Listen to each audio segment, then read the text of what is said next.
अस्सलाम वालेकुम एंड बिस्मिल्लाहिर्रहमानिर्रहीम। Welcome to Learners empire.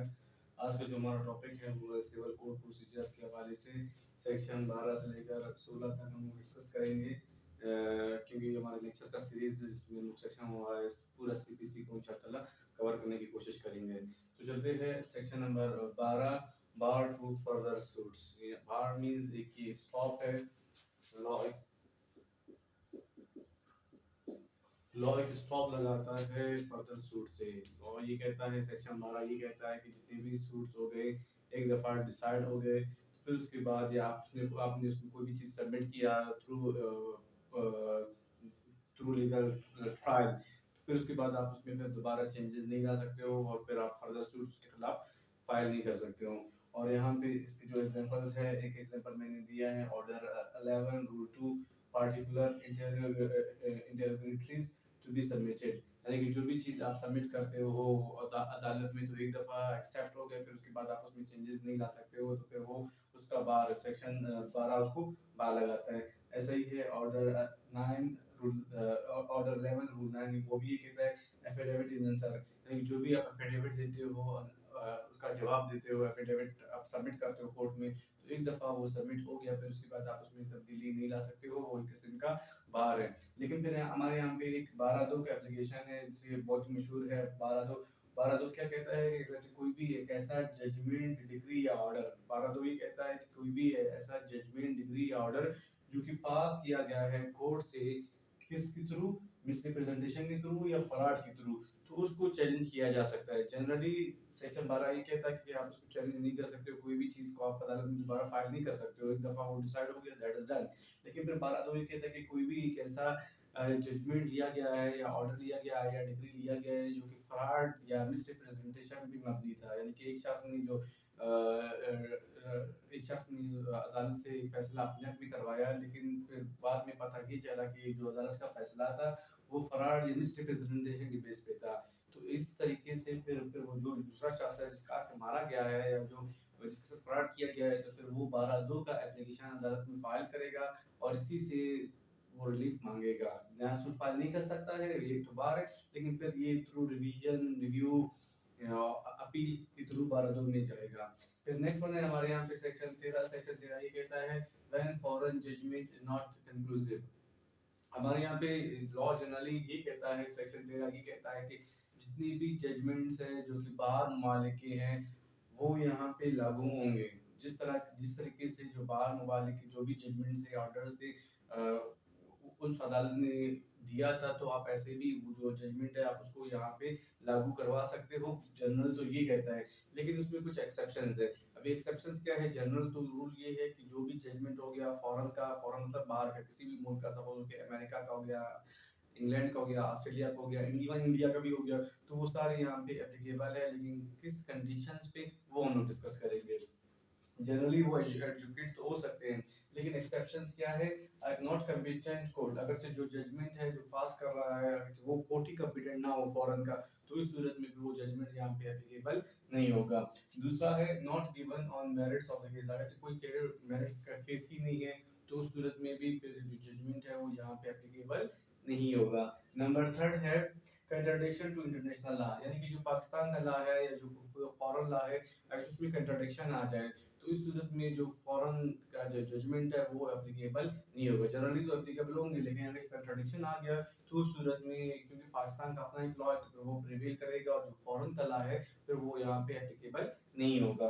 और फिर उसके बाद अपोज टू नेशनल जस्टिस, अगर कोई भी एक ऐसा जजमेंट फॉरेन का आए जो कि नेशनल जस्टिस के खिलाफ हो, तो उस सूरत में भी वो जो जजमेंट है वो यहाँ पे एप्लीकेबल पाकिस्तान में नहीं होगा। जनरली तो हमने कहा कि सारे जजमेंट्स एप्लीकेबल है, लेकिन अगर नेशनल जस्टिस के खिलाफ हो तो उस सूरत में फिर वो एप्लीकेबल यहाँ पे नहीं होगा। नेक्स्ट वन ये है ऑब्टेन्ड बाय फ्रॉड, कोई भी ऐसा जजमेंट जो कि फ्रॉड के जरिए से लिया गया है, जैसे कि मैंने आप लोगों को यहाँ पे भी कहा था पीपीसी में कि फिर 12(2) का एप्लीकेशन आप फाइल करेंगे, तो जनरली कोई ऐसा जजमेंट जो फॉरेन का हो लेकिन वो फ्रॉड के बेस पे लिया गया है, तो ऐसे सूरत में वो जजमेंट यहाँ पे एप्लीकेबल नहीं होगा। लास्ट वन है breach of any law in force in Pakistan, कोई ऐसा लॉ जो पाकिस्तान में इन्फोर्स है उसको उसको ब्रीच कर रहा है, यानी कि उसको नुकसान दे रहा है या उसको तोड़ रहा है, तो उस सूरत में क्योंकि पाकिस्तान का अपना लॉ है तो फिर वही प्रिवेल करेगा और जो फॉरेन लॉ है वो यहाँ पे एप्लीकेबल नहीं होगा। तो ये जनरली सेक्शन 13 ये कहता है कि सारे जितने भी कानून है बाहर के ममालिक के जो जजमेंट्स है वो सारे एप्लीकेबल होंगे, लेकिन ये कंडीशंस अगर उसमें आ गए तो फिर ऐसे जजमेंट्स यहाँ पे लागू नहीं होंगे। फिर नेक्स्ट वन है नंबर 14 सेक्शन क्या कहता है, presumption as to foreign judgement.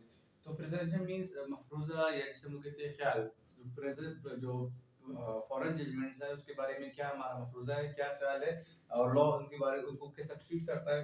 Law ये कहता है presumed to be true unless contradictory provided। Law ये कहता है जितने भी जो फॉरेन जजमेंट्स है, जो बाहर ममालिक की जजमेंट्स है, उनको ये तस्वर किया जाता है कि वो सही है अगर से उनमें कोई कंट्राडिक्शन प्रोवाइड नहीं किया गया है। सपोज हो कि एक ऐसा फॉरेन जजमेंट, सपोज हो कि अमेरिका का या ऑस्ट्रेलिया का जजमेंट लाया जाता है सिविल कोर्ट में, उसको पेश किया जाता है, तो लॉ उसको ये कहता है कि ये जो जजमेंट पेश किया जा रहा है ये सही है। अगर जो उसमें कोई दूसरा पार्टी उसमें कंट्राडिक्शन ना लाए तब तक वो जजमेंट है वो वैलिड तस्वर किया जाता है अकॉर्डिंग टू सेक्शन 14।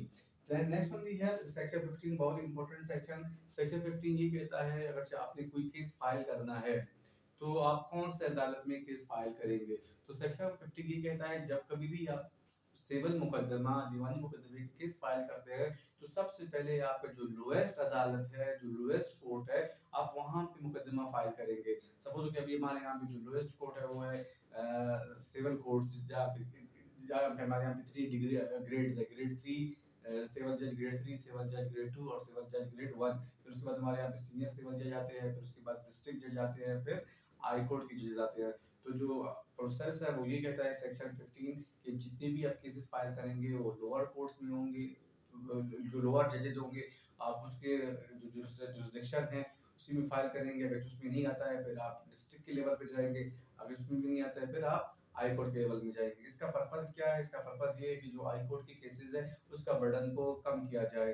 ये जनरल प्रिंसिपल है, लेकिन अगर कोई एक बहुत ही इम्पोर्टेंट केस हो या जो हाई कोर्ट के पास ये भी इख्तियार मौजूद है कि वो केस को डायरेक्टली सिविल केस को डायरेक्टली भी डील कर सकता है, लेकिन ऐसा मोस्टली नहीं होता है क्योंकि हाई कोर्ट के अपनी बहुत ज़्यादा केसेस पेंडिंग होते हैं और इनका पेंडेंसी बहुत ज़्यादा होता है। तो सबसे पहले जो भी केस इनिशिएट हो वो लोअर कोर्ट से हो, फिर वो हाई कोर्ट की तरफ जाए। तो सेक्शन 15 ये कहता है जब भी कभी भी आप केस फाइल करेंगे तो लोअर कोर्ट में फाइल करेंगे, फिर उसके बाद उसे डिस्ट्रिक्ट कोर्ट, फिर session court, sorry district court और फिर हाई कोर्ट की तरफ ले जाएंगे। Section that is section 15। Then next one we have section 16। section 16 क्या कहता है, suits to be instituted where subject matter situate। Section 15 ये कहता है कि जब कभी भी आप केसेस फाइल करेंगे तो कहाँ पे केस फाइल होगा। तो यहाँ पे जो सेक्शन 16 है, सेक्शन 16 ये कहता है कि जब कभी भी आप कोई भी केस फाइल करेंगे तो अगरचे वो इमूवेबल प्रॉपर्टी से रिलेटेड है। इमूवेबल प्रॉपर्टी मींस एक ऐसा प्रॉपर्टी जो कि परमानेंटली किसी जमीन पे अटैच्ड हो, उसको हम लोग कहते हैं इमूवेबल प्रॉपर्टी। तो कोई भी ऐसा प्रॉपर्टी जो कि परमानेंटली जमीन पे अटैच हो, ऐसा प्रॉपर्टी को हम लोग कहते हैं इमूवेबल प्रॉपर्टी। तो जब कभी भी आप दीवानी मुकदमे में सिविल प्रोसीजर में या आप केस फाइल करेंगे तो सेक्शन 16 ये कहता है जहाँ पे इमूवेबल प्रॉपर्टी होगा वहां पे ही आप केस फाइल करेंगे। जहाँ पे इमूवेबल प्रॉपर्टी होगा, सपोज ओके एक शख्स रहता है कराची में और जो दूसरा शख्स है वो रहता है लाहौर में, लेकिन उनका एक ऐसा प्रॉपर्टी है जहाँ जो डिस्प्यूटेड है वो इस्लामाबाद में।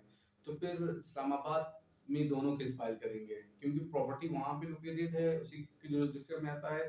तो फिर जो कराची वाला है या लाहौर वाला है फिर दोनों इस्लामाबाद में अपना केस फाइल करेंगे। क्यों? क्योंकि मूवेबल प्रॉपर्टी वहाँ पे है, जहाँ पे आपका जमीन होगा केस आप उसी अदालत के जुरिस्डिक्शन में आता है और केस आप वहाँ पे फाइल करेंगे, बेशक जो दूसरा पार्टी है वो किसी और जगह पे क्यों ना रहा हो।